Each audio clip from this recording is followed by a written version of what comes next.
Welcome to the Pioneer Podcast. I'm Matt Richards, and in this episode, I continue my conversation with Billy Kennedy about the Apostolic.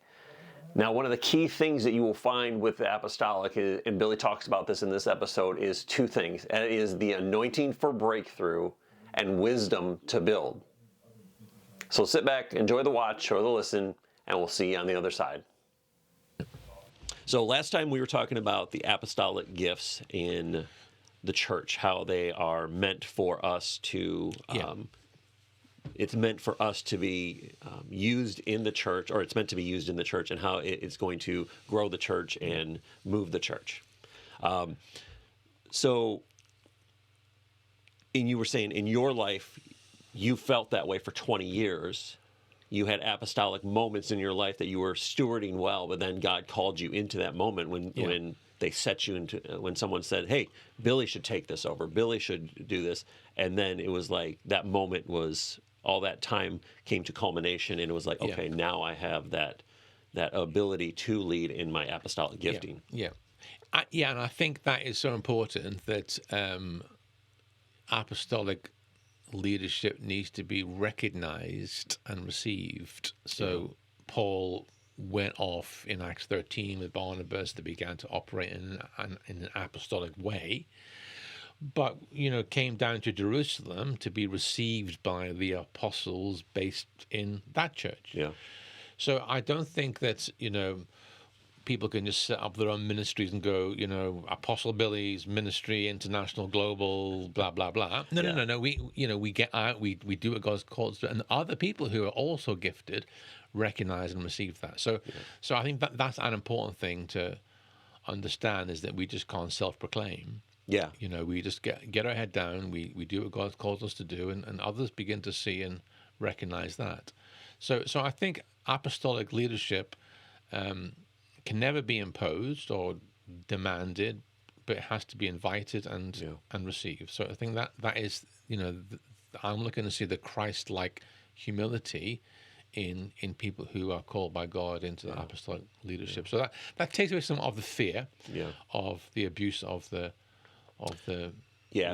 because a lot of people like to hand out titles or take titles, and I think in the pioneer mindset, like you were talking about earlier, we need more apostolic leaders to start planting churches, and because them planting churches is going to move that church forward, instead of him coming into a already planted church that there's another leader in, because that can feel like that apostolic leader is operating in that gift, but can feel threatening to the leaders that are in place.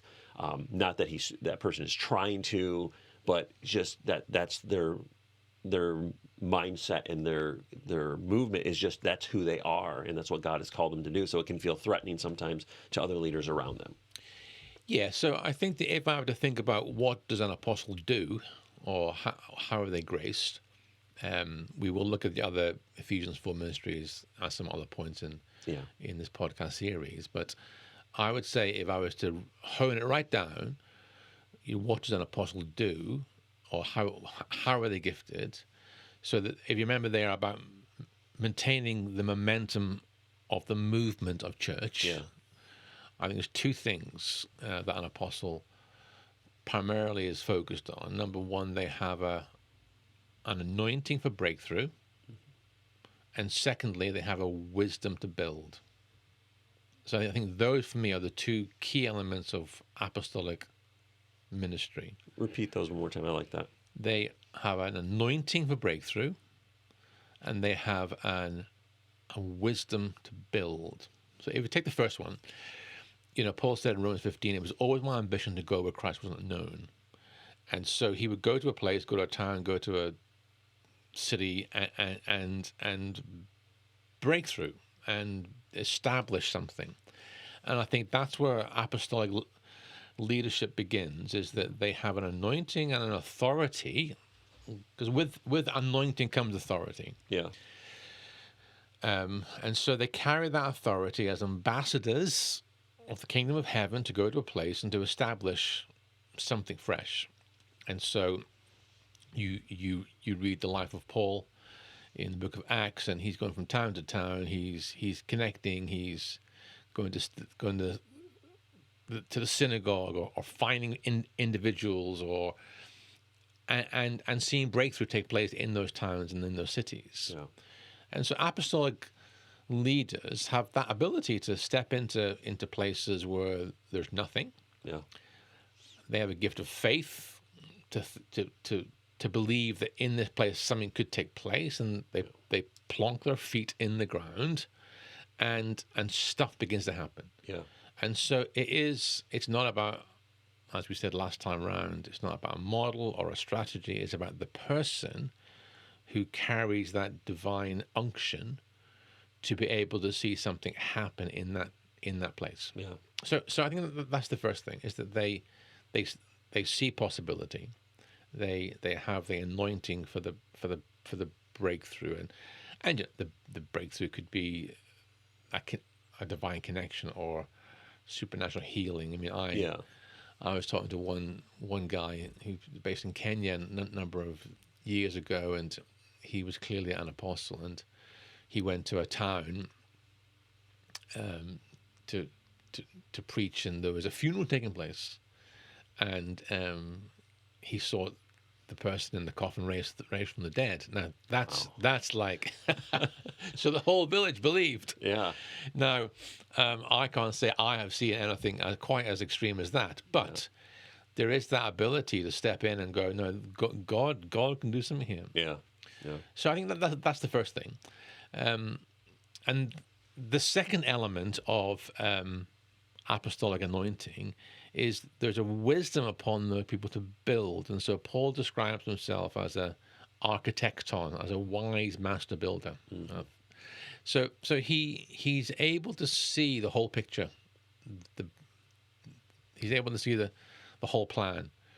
And so that's why the apostolic ministry is then able to bring in the prophetic and the pastoral and the teacher and the evangelist and whatever else is needed. It's almost like you see the plan and you go, actually, what's needed now?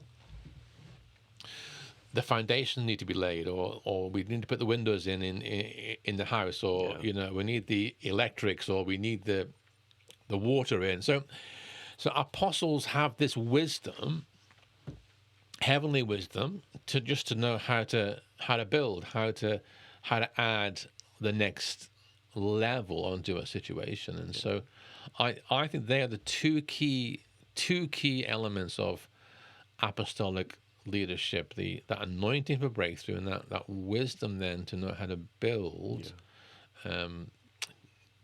the church or the churches. Yeah, knowing when to put the evangelist in, knowing when they need the teachers, when they need the pastors and the prophetic leaders and the prophets in the house. And, that's so good. So Paul's tackling. If you read his epistles, he's tackling challenges in the churches. He's bringing in Timothy and Silas. He's sending people to different places. So he gets this ability to know what's needed right now, both in regards to challenging theological, doctrinal issues, bringing discipline where it's needed, sending people to establish this or that. So there is the sense of that ability to see and to make decisions. Which he doesn't need all the information. He just has this heavenly grace to be able to build. Yeah, he's not doing all the research. He just has a commission from heaven, and he's like, "This is what we need to do." Yeah. He knows what he needs to do, and he's like, "We'll figure out the details, but we're moving towards that point." And listen, and the other thing to say is that he or she, they do that as fathers and mothers, not as CEOs. Yeah. So, Paul said to the church in Corinth, you have many teachers, but not many fathers. He said in Thessalonians, I was like a mother to you in the way that I nurtured you. And so he uses the relational motif, not the organizational business motif. Yeah.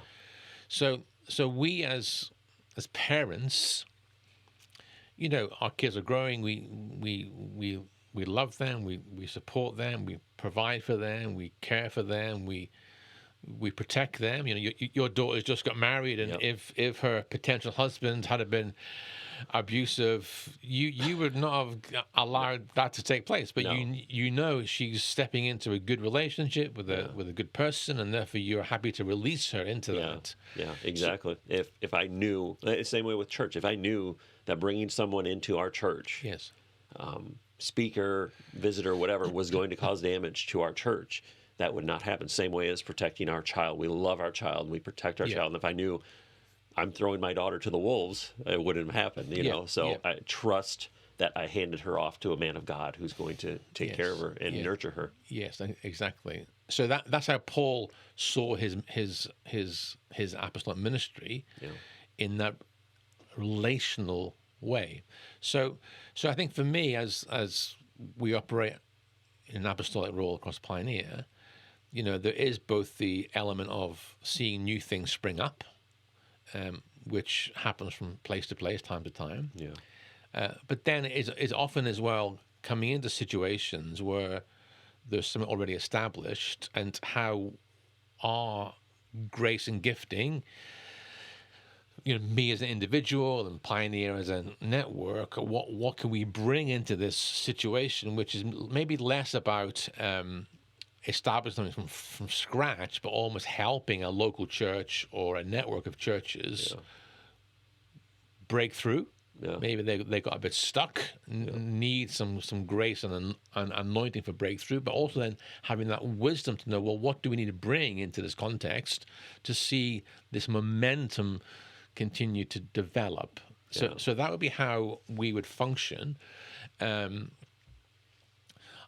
said to me, so you're a bit like a consultant, and it's sort of, but it's not quite as clinical as that, So,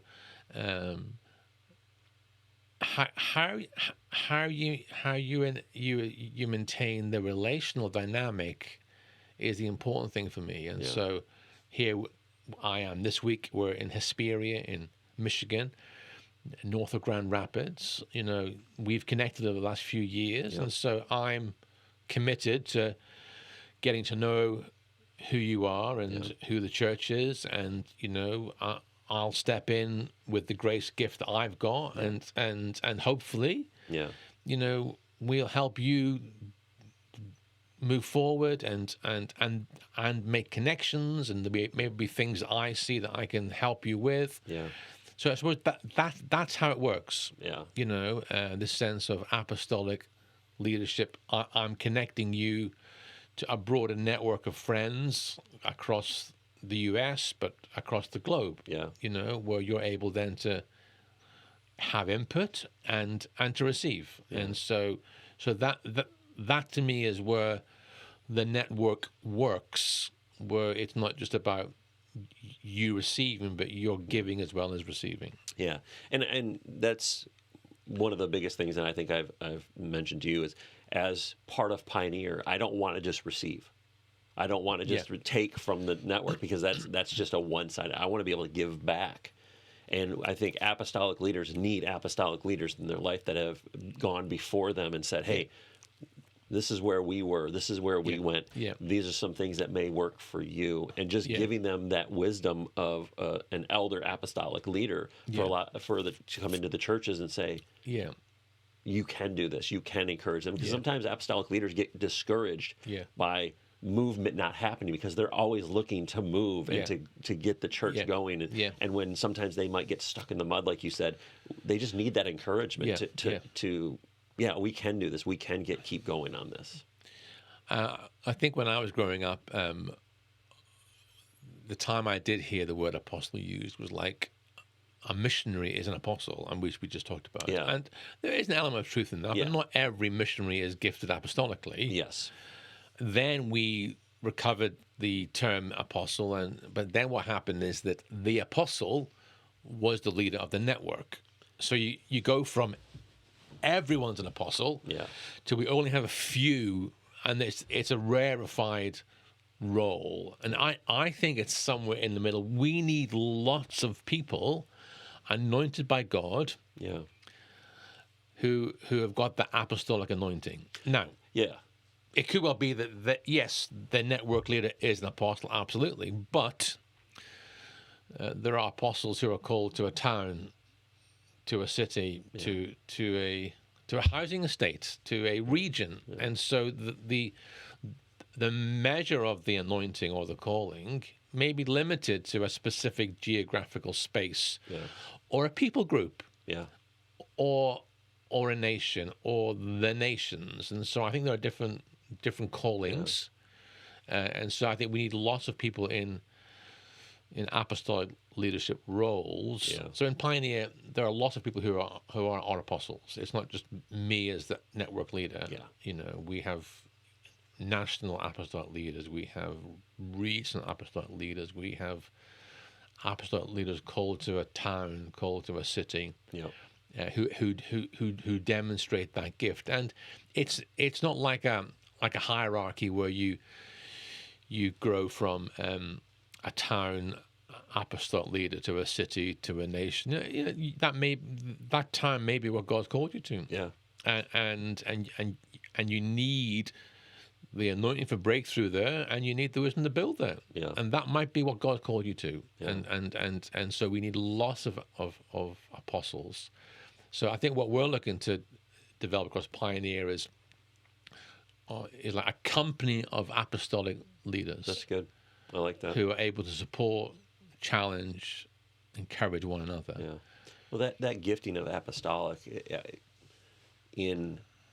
because it hasn't really been explored and really come to a real solid term in a lot of churches and in church culture, we don't really have a full perspective of what it can be. I mean, the U.S. is starting to become more apostolic in some areas, but I also look at that gift can be an apostolic person who says, God's called me to be apostolic, but He's called me to children, and leading a children's ministry and growing a children's ministry and discipling children and making I've been to churches where that children's ministry, it was the only reason that the parents went to church, because the children's ministry was so good and that person had such vision from God and leadership from God that the town around them said, our kids love coming here. Our kids love coming here. And parents are getting saved because